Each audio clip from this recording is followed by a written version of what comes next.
welcome back. So it seems kind of almost a month in, welcoming everybody back. But some of us don't bump into each other as much as we used to when we were taking early required classes. But, so if you haven't been by the 218 office, come back in, and I believe there's candy still. So that's usually a good draw. Jody has candy on her desk or whatever. So. And I don't think any of you have been confused about this, but I had as recently as yesterday, I had one of our business majors ask me if we're still incarnating. So congratulations to you. You figured out that we moved. You're well underway. Just some of us are new. Most of you probably know all of us, but there are a couple new faces. We just thought we'd take a moment and introduce ourselves. I'm Tom Kaplan. I'm Meredith Lovell, Lindsay Meredith, Rachel Wilson, Wendy Gradwell. I'm Sunny. Hello, and I'm Tim Bodie. Jody Bishop. Hi guys. It's more impactful with freshmen, but it's just that we don't assume anyway. So you all got the requirements for the portfolio process. And we went to great lengths this year to try and streamline it, one, so it would be really clear, easy to follow, easy to put these things together, and more importantly, to align it with the needs that you have. And hopefully you recognize you will recognize the value of this process for you, but when we describe it, some of us have likened it to an artist portfolio. So if you were an artist, and people were wondering if you're any good, they'd want to see your portfolio. And we think the same applies for business majors. Although a lot of people won't ask you for it, it's a really good exercise to sort of do some reflection and self-assessment at the end of your college career, or toward the end of your college career. And then, very importantly, to capture some of the best stuff that you've done across a whole bunch of different categories. And some of them may be predictable and conventional, the kinds of things that people would expect you to be saying, look what I've done. And some of them may be completely out there, but really relevant in a unique way. So it's really up to you to do that. But we tried to get really back to the basics. By the way, if I say something that anybody wants to chip in on or that sounds crazy, fire away. But you are, and it feels like in some ways, in previous years, we might have gotten away from this a little bit. At least there was confusion among students about what the purpose of this was. To be really clear about this, the purpose of this is to benefit you, okay? We are not doing an assessment of us. We're not even doing really an assessment of you. This is an opportunity for you to do some reflection and self-assessment and then gather the best of your work as you prepare for the interview process, where whether you recognize it yet or not, it's not a regimented question and answer type of process. The interview process is really about you demonstrating to people very early and throughout the interview process why they should care about wanting to get to know you initially or further, and why they should want to give you a job when they've got hundreds of people applying for the same job. Most of us, the first few times we go through that process, really struggle telling our story. Because either we think we're really, really good and we're not that good, or we're worried about, we try not to come off as arrogant, and so it becomes really hard initially to get the balance between selling yourself and not overdoing it. So that's a process that requires some practice, and we encourage you to view this process, the written and the oral part, as an opportunity to practice. Hopefully you recognize that we're only here to help. All right, to the extent that we have advice or constructive feedback to offer, it really is designed to be constructive. Sometimes it stings, but it's always meant with your interest in mind. And so hopefully you have a chance to read it. Got it down to 3 pages. I wouldn't let it go on to page 4 because I really wanted to get it succinct so that it was something that we could all get our head around. There are a bunch of questions, I'm not going to read this to you, but there are a bunch of questions that seem predictable, kinds of questions. Okay, What is it? What's the point? What's the difference between the oral and the written part? What are the deadlines? How do I do it? A lot of people like, how long does it have to be? In this case, we want it, we're basically putting an upper boundary on that. So it kind of has to be short enough that it doesn't kill you and it doesn't kill us. Because you're not going to have 15 pages to sort of write that letter to sell yourself. Any questions before we get going about any of this? Is there anything that wasn't clear in that? That's okay. If there was, please, let's ask, because there's probably other people who wanted to. Anybody started?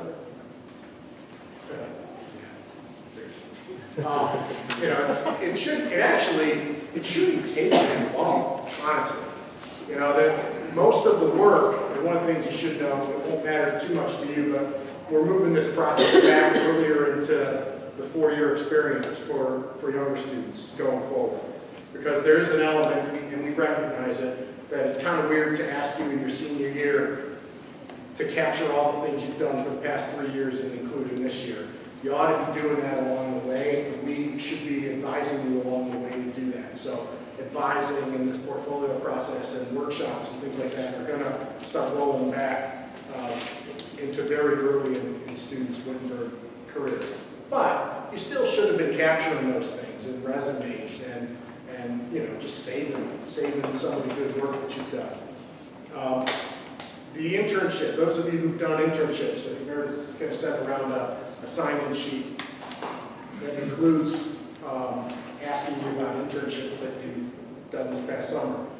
It's close enough to having recently been done that if you haven't captured some of the things that you've done, content created, gotten letters from people that at some point, hopefully you did something to impress, once those things start fading in the rearview mirror for people, it becomes really hard for them to follow through with that, to put really good detail to it. And great recommendation letters always require that kind of detail, because the reader really needs to see that.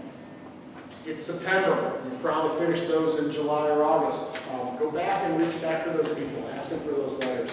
Keep track of the report that you did, that project. Those things are a big deal when you're out there. So I'm not going to go through. Everybody's just sign it, right? Yes. Not just people that did internships, sorry. So that's at 8 minutes. I just saw Ben not sign it, so. Yeah, sign it. If you're going to do an internship, you can put a little star by it and say, the thing I wish I could do sometime. Any questions at all? Anybody have any other thoughts? Okay. So even though Dr. Kaplan just asked if there's any questions, no one raised their hand. I'm sure there are questions. I'm going to highlight a couple things in the written requirement part, so if you could flip over a page. There's a heading for written requirements, and then Dr. Wilson was going to talk about the order. As far as written requirements, again, this is an objective self-assessment. Okay, so we want you to look over the past 4 years and really think about ways that you can develop professionally, personally, talk about your strengths, your weaknesses, because we all have weaknesses, right? Specifically in the 5 areas listed below. Okay, so these happen to be our learning goals for the business department. So it's the business knowledge, analytical skills, ethical perspective, communication skills, global perspective, and personal and professional development. So the narratives, you'll hear us kind of refer to them as stories or narratives. So you need a narrative for each of those learning goals. Okay. You need to cite specific examples, and then any supporting documentation will be included in your appendix. Okay.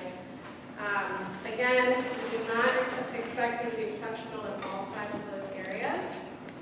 So we're actually requiring you to figure out which one of those is an area that you definitely need to improve on as you enter your professional career. Okay? So identify that and talk about ways that you can improve in that specific area. Each of the learning goals, you need to have like a separate heading for each of those learning goals within your written piece. each one needs to be under 500 words. Okay? That's good. Not too much writing for you, not too much reading. And then the last part is, if you just take a look at the learning goal number 1, analytical skills, it gives a description of what that actual goal is. And then underneath it, it gives you bulleted student outcomes. So you are not required to specifically address every one of those bullets. Okay, those are just examples, those are just for your information, just to give you an idea of what could fall under that goal itself.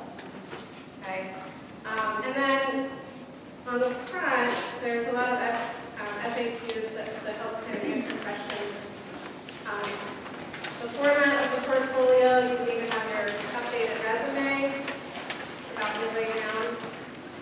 Updated resume, evidence of a current LinkedIn page. A lot of people just did print screens. Who has a LinkedIn page already? Okay. If you don't, you're going to hear more about this in a few minutes. Get on that right away, okay? Doesn't have to be some grand, robust, tedious thing, but get yourself a presence on LinkedIn, start connecting with people. And they can use their picture, their pictures. Yep. Okay. So you look nice and professional. Again, the 5 narratives, so covering over each of the learning goals, each 500 words or fewer, and then the appendix with supporting documentation. And you're going to merge all of that into one PDF. There's 2 computer terminals outside of Dr. Wilson and Professor Fenimore's offices that have the software that you can do that on. And then Jody is an expert at it too, so she helps a lot of people with that. Not asking, right. And then the last piece on the front page are just examples of things that were in other students' appendix in past years. So you may not have these things, you might, again, they're just examples to help you guys, in putting that together. Okay. All right, so I'm going to talk about the oral presentation requirements on the back of the first page. I just want to say this is bittersweet for me. This is my 3rd year, and I think I've had all of you. This is the first graduating class I've actually had all of you. So that's bittersweet because I really like you guys, but I know you guys are on. I wish I would have had done something like this. So some of my seniors today, we were looking at the history of the stock market, and I was pointing out when I graduated in 2002, right at the crash of the economy from .com, and how up until that point, it was like as long as you have a degree in anything, you're going to get multiple job offers, right? That's how everybody that went before me, 3 years before me were. And so I just really bought into the lie. All I needed to do was have a degree, right? I think most of you, we're in a rough economy, and I think you guys know that that's not enough anymore.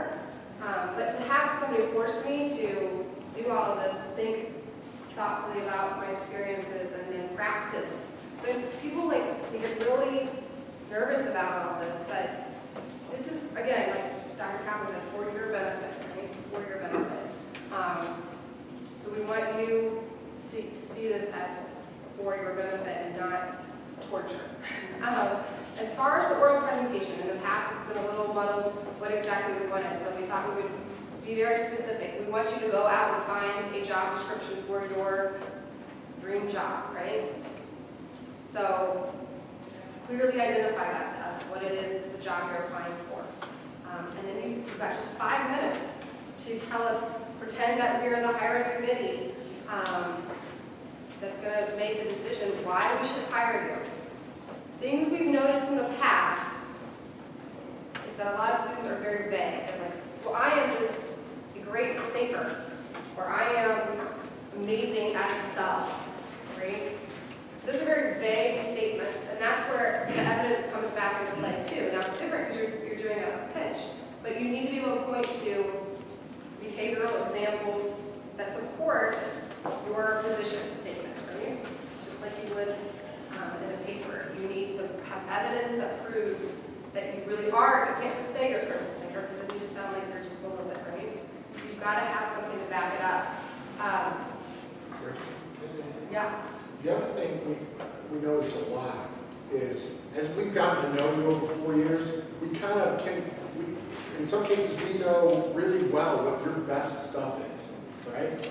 And I've been in countless of these presentations where somebody leads with 3 or 4 things, none of which is as good as 1 or 2 other things that I know that you never told anybody about. So you ought to think well about what you lead with. Because some of the things that you may think are really good are anywhere near your best stuff. And so you should be a better expert at what you're really good at than we are. And so just figure out how to sell yourself with that. Think hard. Yeah, what would make you valuable to an organization? So I'm going to pick on Chase Mutual. Chase applied for the wonderful internship last year and came with this little initial rough draft for me. And I was like, this is a prime example of what Dr. Kaplan was saying. It was okay, but it was like, gosh, Chase, you took a lot of courage and guts to go move to San Francisco without the promise of a job, and you found your own place. Like that's amazing, right? And that says something about you and how you can handle challenges and risk, and that's what you should start off with, right? So something like that maybe would be the first thing that comes to your mind, but that's valuable. You can tie that in a way that's valuable to an organization. On the back is some elevator pitch tips, right? That's what we're here to deal with, so jumping ahead. Yeah, that's what you want to talk about. Go ahead, yeah.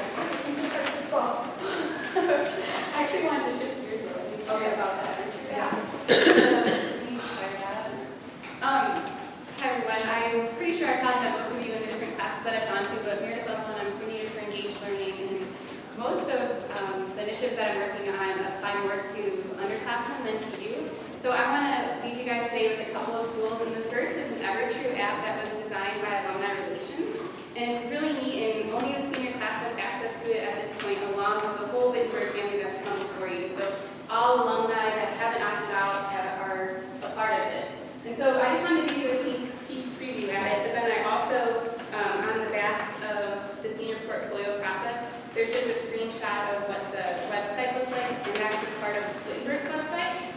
These are just some of the functions that the actual app can do. So when it comes to creating a network or finding like an on-road into an organization, so if you have, let's see, does someone here have their dream job already in mind? That could raise a hand and share it with everyone. Someone's got to know what they want to do after school. No one? Please. Chase. Professional football player. What team do you want to play with? Cincinnati Bengals, of course. Cincinnati Bengals, okay.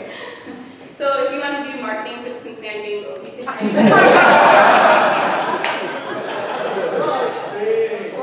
You want to play? Okay. Well, if you want to find an alum that was somehow affiliated with the Cincinnati Bengals, then you can type them into this app and their information would come up. So maybe they were a former Cincinnati Bengals player, and now they're off doing something else, and it would give you the information as to what they're doing, where they're at, and how to contact them. So these are just a couple of screenshots. This is Tom's LinkedIn page with his LinkedIn photo. So there's the importance of LinkedIn. Not only is it going to be part of that social media, but also these new apps that are This is just me loading the app. So I opened the app, didn't type in anything. It sort of, that just knows who I am. But it knew where I was, and it picked the little map around campus. And I didn't even look at it before. I just took some screenshots of these as Meredith and I were talking. But if you look at this list, Jane Hollenbeck is one of the biggest donors to Wittenberg.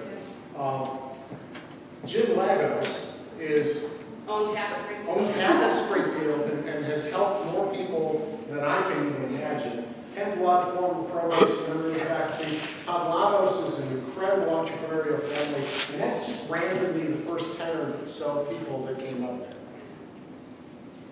So we can take some that shot just to see what. So this is So- some of the same. We just picked on Meredith, so you can click on those little people. So that shows where I live, and then all of the alum that are within a block of where I live at here in Springfield. But I can put in any city. So if you want to end up in Chicago, you can put Chicago business majors, and all of the Chicago alumni are going to be at your disposal. And then you can read through, and you all read through, look through their information and find someone that is in a field that you're interested in being a part of. And then it gets to the point of picking up the phone or typing out an email to them and just saying, hey, I'm so-and-so, I'm at Wittenberg, I found your information through the alumni directory and I'm interested in what you're doing. Can you give me more information, or do you have someone that I can connect with that could be a valuable resource to me in the future? So, It's funny because when we were sitting in the office looking at this, I said to Meredith, hey, do you know Jordan Copeland? And she said, yeah, you know, just as neighbors. I said, hey, they've been really recruiting hard here for interns and students to come work there from David Frey. There's another just completely random thing that popped up there. By the way, one student asked, would Meredith make those calls for you? And the answer's no. but we are thinking about having a pizza night where you all can, maybe we meet here in Nest and we'll provide pizza and pop, and then everyone bring their cell phone, we'll plug into the app, you find the person you want to connect with, and then we're going to all hit send on the same, like, on the countdown, and then you can all be courageous and make that first phone call together. Does that sound fun? So, be on the lookout for that. All right? For those of you who are stranger danger, phone call deal. Yeah. We can be in this together. How do we download it? So you're going to go to the App Store, and it's just called Evertrue. And you'll put in your email address, and then Alumni Relations needs to authenticate you, but you're all in the system as seniors, so it should take no more than 2 days tops, I would say. So even right now, if you want to pull out your phones and download that app, I'm not offended. Do you want to show those? Yeah, so this is just an extra. Once you click on Meredith's name, this is what comes up for her, and you'll see, well, you got it. Well, and I need to update it. I've been on the app here a little while, but I'm still in my brain forever. So most people, at least emails are presented. This is not my current mobile number, but you'll find professions, you'll find the majors, and then normally contact information. So unless someone has opted out, which not many people even know this is out there right now, so most people are in the network and they opted out. And you can get to their LinkedIn page, so you can actually, you know, if you just connect with people on LinkedIn and say, I'm going to be graduating this year, they'll respond to you far more than normal. This allows you to identify a lot of those people. If you really want to go into some industry in Chicago, it gives you a place to start, and you'll be surprised that a lot of people have gone before you and made these phone calls totally blind, and you have no idea what it turns into. It's really, really cool. So, I've never seen alumni like Wittenberg has that want to support the other alumni. It's just incredible. It's an amazing resource. It's just, comes through there. This is what I clicked, I think from this last screen, I just clicked on, Like the yeah, LinkedIn. your LinkedIn I have a picture. picture of it. And this takes you to some of her connections. And just a deeper dive. And then I think the next, That's it. oh, is it? Oh, there it is. And then, yeah, so this is where you can search and search if you want to look for the specific title of a specific company. But it's user friendly. No, this little guy, that's what comes down, when you click on that, you can search industry, company, locations, all over. Awesome. Any questions about that? I'm not the guru, but I can point you in the right direction if you have questions.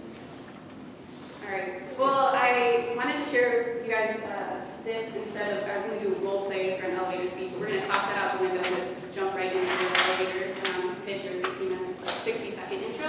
So on the last page, there's a little form. Has anybody heard of an elevator pitch before? A few people? Okay, awesome. So the idea of an elevator pitch is if I were to get on the elevator here in the first floor of Hollenbeck, I would probably have 15 seconds to actually get my point across. If there was like let's say, a Cincinnati Bengals player standing there, and I noticed his jersey and said, oh, Cincinnati Bengals, and he said, yeah, what do you do? And then I gave him the 60 seconds to be like, coordinator for engaged learning, here's the 3 things, boom, boom, boom. Then he'd be like, wow, tell me more when we get off the elevator. But you have sometimes just a few seconds to capture someone's attention, and that's the idea of an elevator pitch. So for the actual senior portfolio presentation, you guys are going to be giving a 5-minute pitch to faculty and alumni assessors. But we want to give you the opportunity today to work on this for 5 minutes and then share with someone that you don't necessarily know super well. So at the top, we have 5 elevator pitch tips. First one is confident, say it like you mean it, stand like you mean it, look people in the eye like you mean what you're saying. because they might remember what you say, they might not, but they'll definitely remember how you say something. The second one is clear focus and goal. So we were talking, Rachel, was it you that was just sharing a short story? Well, yeah, with Chase's example Oh, again, yes. about how he moved to San Francisco. And so, like, if you have a quick 10-second story that you could share within an elevator pitch, do it. The next thing is everyday language. You don't want to come up with these like lofty statistics or anything to tell someone just in a short amount of time. You just want to get straight to the point, and in that be conversational. So be approachable. It's, you're human, so you might as well act it. And then the last thing is just to be short. Like I said, you might have just a few minutes to convince someone of something. So the quick example that I have is a Microsoft PowerPoint guru, and he runs into someone and they say, "What do you do?" And he says, "I help build PowerPoint muscle." And the next person says, "Huh?" And the PowerPoint guy says, "I teach people how to use PowerPoint more effectively in business. Now, for instance, I'm working with a global consulting firm to train all of their senior consultants to give better sales presentations so they can close more business." So in 15 seconds, it was like, boom, boom, boom, this is what I do. And so can you guys think about who you are, where you're headed, and just put it into a couple sentences on the bottom of this page. So that's a challenge. I want you to take 3 minutes and